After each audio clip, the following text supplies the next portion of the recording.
আজকের এই ক্লাসে আমরা অপারেশন ব্ল্যাকবোর্ড নিয়ে আলোচনা করব। Primary interview, primary TET, BEd, DElEd সমস্ত ক্ষেত্রে কিন্তু এই টপিক কাজে লাগবে। তাই এই ক্লাসটিকে শেষ পর্যন্ত দেখবেন। কথা দিচ্ছি, অপারেশন ব্ল্যাকবোর্ড নিয়ে আপনার মনের মধ্যে আর কোনো সন্দেহ থাকবে না। তাহলে 1947 সাল ভারতবর্ষ স্বাধীন হলো।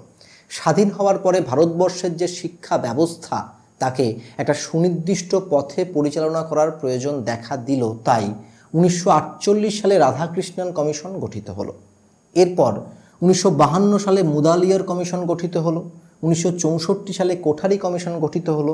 1968 সালে জাতীয় শিক্ষা নীতি ঘোষিত হলো এবং তারপরেই 1986 সালে জাতীয় শিক্ষানীতি 2 প্রকাশিত হলো।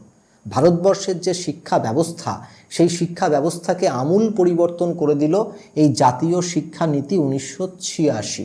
সেই সময় ভারতবর্ষের প্রধানমন্ত্রী ছিলেন রাজীব গান্ধী মহাশয়। তিনি 1984 সালে ভারতবর্ষের 6 নম্বর তিনি প্রধানমন্ত্রী হয়েছিলেন এবং তাঁর নেতৃত্বেই 1986 সালে জাতীয় শিক্ষানীতি ঘোষিত হলো।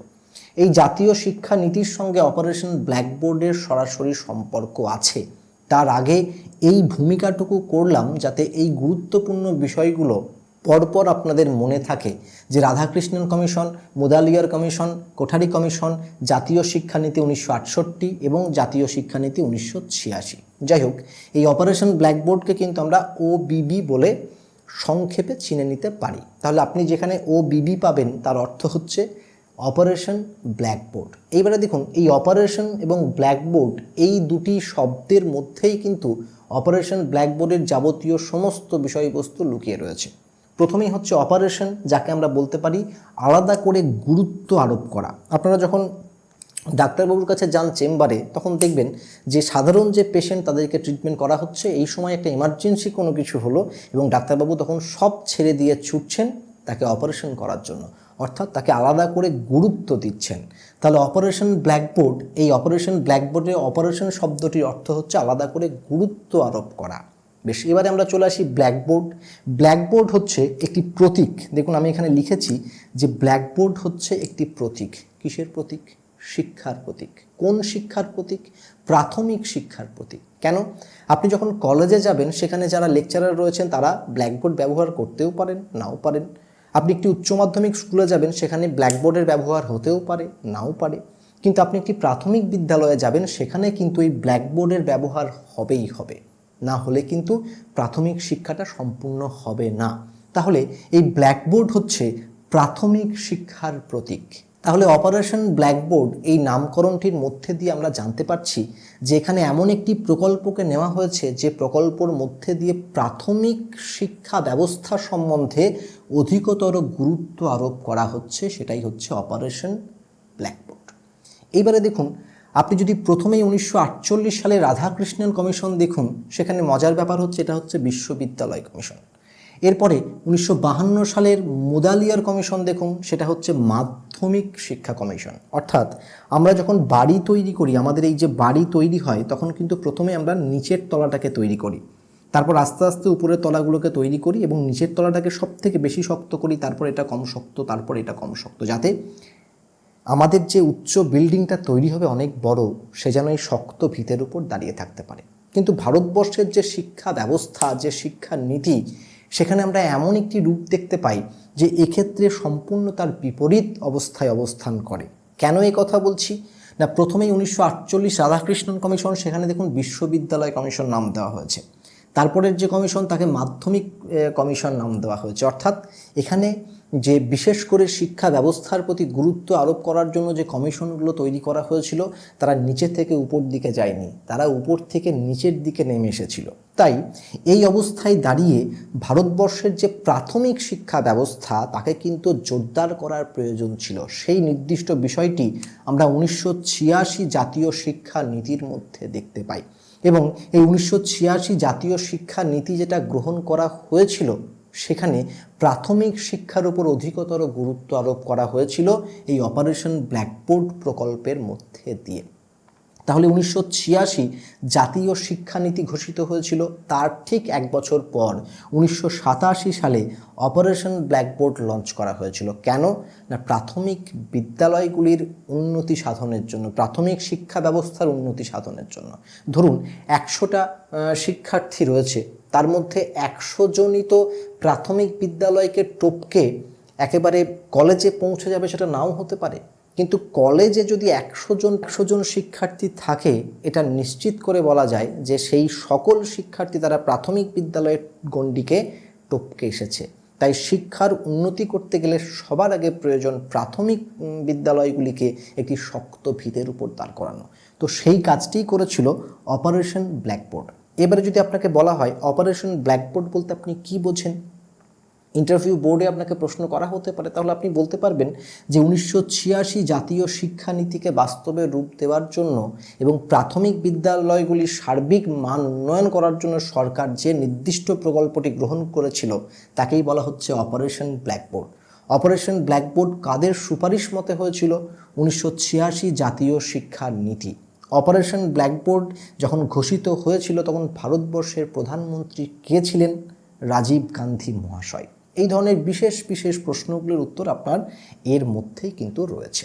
অপারেশন ব্ল্যাকবোর্ডের মূল উদ্দেশ্য কী ছিল? ভারতবর্ষের প্রাথমিক বিদ্যালয় এবং প্রাথমিক শিক্ষা ব্যবস্থার মান উন্নয়ন ঘটানো। তাহলে দেখুন, আপনাকে কথা দিয়েছি যে অপারেশন ব্ল্যাকবোর্ড বিষয়টা একেবারে জলের মতো সহজ করে দেবো।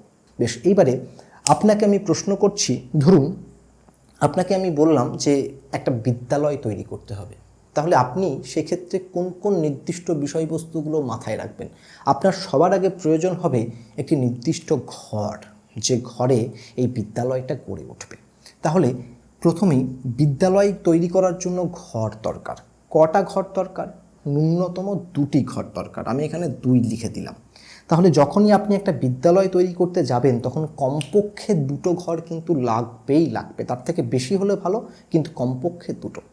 যে সময়ের কথা বলা হচ্ছে 1986 সাল বা তার আগের যে সাল, সেই সময়গুলিতে ভারতবর্ষের অধিকাংশ বিদ্যালয়ের কোনো অস্তিত্বই ছিল না। সেগুলো গাছের তলায় বসতো, সেগুলো কারোর ভাড়া বাড়িতে বসতো, সেগুলো ভাঙা চালে বসতো।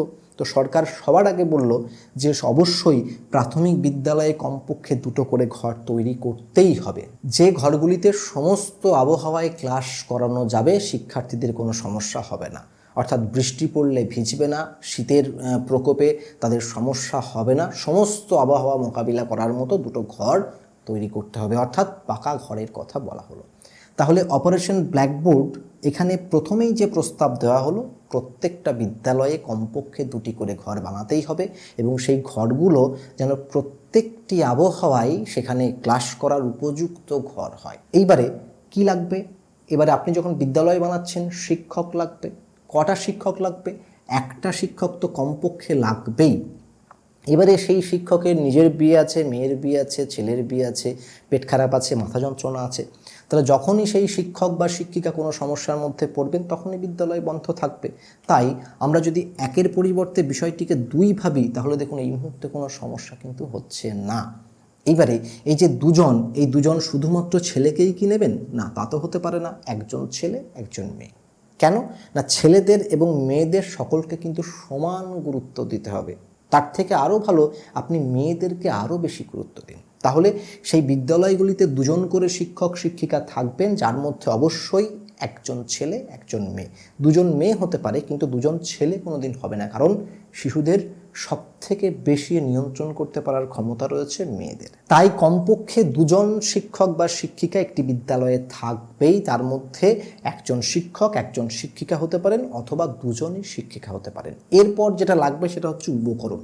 উপকরণ কি লাগবে? টিএলএম লাগবে। আপনারা জানেন যে শিশুদেরকে পড়াতে গেলে টিএলএম কিন্তু লাগবেই, কিন্তু সেই টিএলএমগুলো আসবে কোথা থেকে? সেই টিএলএমগুলো সরকার সরবরাহ করবে। তাহলে অপারেশন ব্ল্যাকবোর্ডের 3 নম্বর যে উদ্দেশ্য ছিল যে প্রত্যেকটা যে প্রাথমিক বিদ্যালয়, সেই প্রত্যেকটা প্রাথমিক বিদ্যালয়ে কিন্তু অবশ্যই শিশুদের পঠন পাঠনের উপযোগী টিএলএমগুলো, সেটা গ্লোব হতে পারে, সেটা ব্ল্যাকবোর্ড হতে পারে, সেটা মানচিত্র হতে পারে, সেটা চক হতে পারে, ডাস্টার হতে পারে, এই সকল উপকরণগুলি সেখানে পৌঁছে দিতে হবে। আপনাকে বলেছি যে আপনি ভাবুন যে একটা স্কুলকে পরিচালনা করতে গেলে আপনার কি কি লাগবে। দেখুন পরপর এই জিনিসগুলো লাগবে।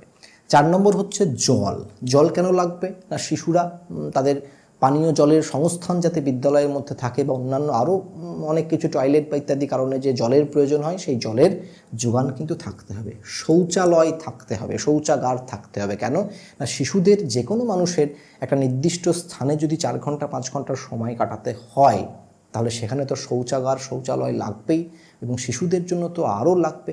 তাই প্রত্যেকটা বিদ্যালয়ে সেখানে কিন্তু শৌচাগারের ব্যবস্থা করতে হবে। এরপর রয়েছে খেলার মাঠ।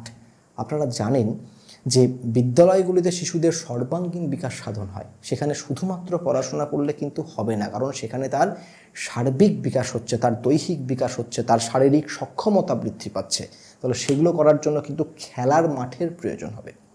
এবারে শুধু খেলার মাঠ হলেই তো হবে না, খেলার সরঞ্জামগুলোও লাগবে। ক্রিকেট খেলার জন্য, ফুটবল খেলার জন্য, যাবতীয় যা কিছু খেলা, সেই খেলাগুলোর জন্য কিছু না কিছু প্রয়োজনীয় জিনিসপত্র কিন্তু লাগবেই। তাহলে সরকার কিন্তু প্রত্যেকটা বিদ্যালয়ে সেগুলোকে পৌঁছে দেবে। খেলার মাঠ থাকবে এবং খেলার জন্য প্রয়োজনীয় সরঞ্জাম, ফুটবল, ক্রিকেট, লাফতরি যা কিছু বলুন না কেন, সেগুলো কিন্তু প্রত্যেকটা বিদ্যালয়ে পাওয়া যাবে। এবং সেখানে নির্দিষ্ট নিয়ম চালু করা হবে। যখন শিক্ষক সময় পেলেন তখন এলেন, যখন শিক্ষার্থীদের মন হলো তারা তখন এলো, যতক্ষণ ভালো লাগলো পড়াশোনা হলো, তারপর ছুটি হলো, বাড়ি চলে যাও। এই ব্যবস্থাপনা কিন্তু চলতে পারে না, কারণ শিশুদের মধ্যে নিয়মানুবর্তিতা নিয়ে আসার প্রয়োজন। তাই শিক্ষালয়গুলিকে, বিদ্যালয়গুলিকে একটা নির্দিষ্ট নিয়মের মধ্যে বেঁধে ফেলা হলো। এবং সবার থেকে গুরুত্বপূর্ণ বিষয় হচ্ছে পাঠ্যপুস্তক। তাহলে বিদ্যালয়ে যেগুলি পড়ানো হবে সেই বইগুলি শিশুরা কোথায় পাবে? সেই বইগুলি সরকার বিনামূল্যে বিতরণ করবে। তাই প্রত্যেকটা বিদ্যালয় সেখানে কিন্তু পাঠ্যপুস্তক অবশ্যই সরকার নিজের খরচায় ছাপিয়ে সেখানে পাঠিয়ে দেবে। তাহলে এই যে নির্দিষ্ট নিয়মগুলির কথা বললাম, এই সবগুলোই হচ্ছে অপারেশন ব্ল্যাকবোর্ডের অন্তর্ভুক্ত। প্রত্যেকটা বিদ্যালয়, ভারতবর্ষের প্রত্যেকটা বিদ্যালয় যেখানে যেখানে এই অপারেশন ব্ল্যাকবোর্ড চলেছে, সেই সকল স্থানের প্রাথমিক বিদ্যালয়গুলিতে কিন্তু এই পরিবর্তনগুলিকে নিয়ে আসা হয়েছে। এখন আপনার যেখানে যা প্রশ্ন হবে সেই মতো উত্তর দিয়ে দিন। এইবারে দেখুন, মজার কথা হচ্ছে আমি এখানে লিখেছি 5ম শ্রেণী পর্যন্ত, অর্থাৎ এই যে ব্যবস্থাপনার কথা বলা হচ্ছে সেটা 5ম শ্রেণী পর্যন্ত সীমাবদ্ধ ছিল। 1987 সালে যে অপারেশন ব্ল্যাকবোর্ডের কথা বলা হয়েছিল সেখানে। এরপর 1992 সাল, সেখানে কিন্তু নির্দিষ্ট কিছু পরিবর্তন নিয়ে আসা হলো। সেই পরিবর্তনটাও কিন্তু গুরুত্বপূর্ণ, কিন্তু খুব সহজ। কি পরিবর্তন? এতদিন বলা হয়েছিল 2টি ঘর প্রয়োজন, এখন বলা হলো যে না, 2টি ঘর না, তার থেকে 3টি ঘর এবং একটি বারান্দা হলে কিন্তু সেখানে শিশুদের ক্লাস করানো থেকে শুরু করে সব কিছু কিন্তু খুব ভালো করে নিয়ন্ত্রণ করা যেতে পারে। তাই 2টির পরিবর্তে সেখানে কিন্তু 3টি ঘরের কথা কিন্তু বলা হলো। বেশ, এতদিন বলা হয়েছিল 2টি শিক্ষক প্রয়োজন, 1992 সালে বলা হলো 2টি শিক্ষকের পরিবর্তে সেখানে 3টি শিক্ষক হলে কিন্তু খুব ভালো হয়। টিএলএম প্রসঙ্গে বলা হলো যে পর্যাপ্ত পরিমাণে টিএলএম সকল জায়গায় কিন্তু পাঠিয়ে দিতে হবে। বেশ, 1987 সেখানে বলা হলো যে প্রত্যেকটি বিদ্যালয়ে জলের ব্যবস্থা করতে হবে। এখানে আরও নির্দিষ্ট করে বলা হলো যে কমপক্ষে পানীয় জলের আলাদা ব্যবস্থা এবং অন্যান্য কাজের জন্য যে আলাদা ব্যবস্থা সেটা কিন্তু করতে হবে। শৌচালয়ের কথা আলাদা করে বলা হয়েছিল 1987-তে। এবারে দেখুন যে আলাদা করে শৌচাগার তো লাগবেই, কিন্তু সেখানে যদি ছেলে এবং মেয়েদের জন্য আলাদা বিভাজন করা যায় তাহলে সেটা ব্যবহারগত দিক থেকে আরও সুবিধের হয়। তাই 1992 সালে বলা হলো যে বিদ্যালয়গুলিতে ছেলে এবং মেয়েদের জন্য আলাদা আলাদা করে শৌচালয়ের ব্যবস্থা সেখানে করা হবে। তাহলে এই যে পরিবর্তনগুলি 1992 সালে নিয়ে আসা হলো। এবারে এই যে 1987 সাল, সেখানে ছিল ক্লাস 5 পর্যন্ত এটাকে ভাবা হয়েছিল। ঠিক এখানে এসে 1992 সাল পর্যন্ত সেটা কিন্তু ক্লাস 8 পর্যন্ত ভাবা হলো। এবারে এই যে 5 থেকে 8, সেই পরিবর্তনটা আপনি কি করে মনে রাখবেন? পরিবর্তনটা এখানে আরও স্পষ্ট হয়ে যায় যে এখানে কিন্তু শৌচালয়ের বিষয়ে আলাদা করে কোনো কথা বলা ছিল না, কিন্তু এখানে আলাদা করে ছেলে এবং মেয়েদের জন্য আলাদা আলাদা শৌচালয়ের প্রয়োজন হবে। কেন? কারণ এখানে ক্লাস 8 পর্যন্ত এখানে অন্তর্ভুক্ত করা হয়েছে। 1987 সালে অপারেশন ব্ল্যাকবোর্ড যখন বিদ্যালয়গুলিতে চালানো হচ্ছিল, সেখানে 5ম শ্রেণী পর্যন্ত বিষয়বস্তুগুলোকে ভাবা হচ্ছিল প্রত্যেকটা বিদ্যালয়ের জন্য। তারপর দেখা গেল যে না, 5ম শ্রেণী পর্যন্ত না, শিশুদের অবৈতনিক শিক্ষাকে সবার কাছে ছড়িয়ে দেওয়ার জন্য, যাতে সেই শিক্ষাটা একটা শিশুর তার দৈনন্দিন জীবনে একটা কার্যকারী ভূমিকা নিতে পারে, সেখানে 5ম শ্রেণী থেকে তাকে পরিবর্তন করে 8ম শ্রেণী পর্যন্ত করে দিতে হবে। তাহলে সেটা কিন্তু সবথেকে ভালো হবে। তাহলে এই ছিল অপারেশন ব্ল্যাকবোর্ড। এবারে যদি আপনাকে প্রশ্ন করা হয় যে অপারেশন ব্ল্যাকবোর্ড বলতে আপনি কি বোঝেন, আপনি জানেন যে 1986 জাতীয় শিক্ষানীতি তাকে বাস্তবের রূপ দেওয়ার জন্য অপারেশন ব্ল্যাকবোর্ড নামে একটি প্রকল্প গ্রহণ করা হয়েছিল, যার মুখ্য উদ্দেশ্যই ছিল ভারতবর্ষের প্রাথমিক শিক্ষা ব্যবস্থার মান উন্নয়ন করা। অপারেশন ব্ল্যাকবোর্ডে কোন কোন কর্মসূচি গ্রহণ করা হয়েছিল আপনি মনে মনে নিজেকে প্রশ্ন করুন যে একটি বিদ্যালয় তৈরি করতে গেলে কী কী লাগতে পারে। আপনি ঘর, শিক্ষক, উপকরণ, জল, শৌচালয়, খেলার মাঠ, নিয়ম, পাঠ্যপুস্তক এগুলো সব বলে দিন হয়ে যাবে। তারপরে 1992 সালে যে অপারেশন ব্ল্যাকবোর্ডের ক্ষেত্রে কিছু সংশোধনী নিয়ে আসা হয়েছিল, সেখানে কোন কোন প্রস্তাবগুলো গৃহীত হয়েছিল। দুটির পরিবর্তে 3টি ঘর, শিক্ষক দুটির পরিবর্তে 3টি, উপকরণ, জল, শৌচালয়, সেখানে ছেলে মেয়েদের জন্য আলাদা শৌচাগার থাকবে, নিয়ম, পাঠ্যপুস্তক পাঠিয়ে দেওয়া হবে, এই সব কিছু কিন্তু পরিবর্তন হয়েছিল। এবারে দেখুন, এখানে একটি নির্দিষ্ট বিষয়ের কথা উল্লেখ করিনি, সেটা হচ্ছে পাঠদান পদ্ধতি।